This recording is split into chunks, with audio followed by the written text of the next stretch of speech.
केंद्रीय मंत्री और भाजपा नेता स्मृति ईरानी ने कहा, प्रधानमंत्री मोदी ने बार बार ये स्पष्ट किया है कि सबका साथ सबका विकास का विजन केवल सभी की सामूहिक प्रयत्न से ही पूरा किया जा सकता है।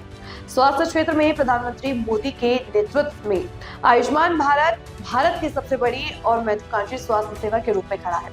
आज केंद्रीय स्वास्थ्य मंत्री जेपी नड्डा यहाँ उपस्थित थे और उन्होंने देश में स्वास्थ्य क्षेत्र के लिए किए गए कार्यों का विवरण साझा किया। ये जन्म उत्सव की पूर्व संध्या पर हमारे देश के स्वास्थ्य मंत्री नड्डा जी यहाँ पर उपस्थित होकर देश ने हेल्थ सेक्टर में क्या क्या प्रगति की है उसका उदाहरण, उसका प्रमाण देश के नागरिकों के सामने प्रस्तुत किया।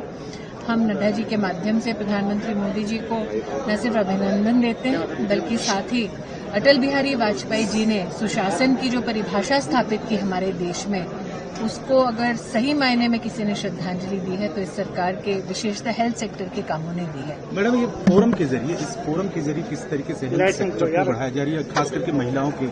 हमारे देश में महिला शक्ति मात्र स्वरूपा के रूप में नहीं, देवी के रूप में नहीं, बल्कि देश के हमारे जो सशस्त्र बल हैं, पुलिसकर्मी हैं या फ्रंटलाइन हेल्थ केयर वर्कर्स हैं अथवा साधारण महिलाएं जो देश की राजनीति में अपने वोट के माध्यम से देश में न सिर्फ सरकार स्थापित करती है बल्कि देश की दिशा और दशा क्या हो उस पर भी सबका मार्ग प्रशस्त करती है। ऐसी महिलाओं को समर्पित विमेंस कलेक्टिव फोरम के माध्यम से आज विशेषतः स्वास्थ्य के क्षेत्र में महिलाओं के लिए क्या काम हो रहा है उसका भी उल्लेख नड्डा जी ने हम सबके सम्मुख किया।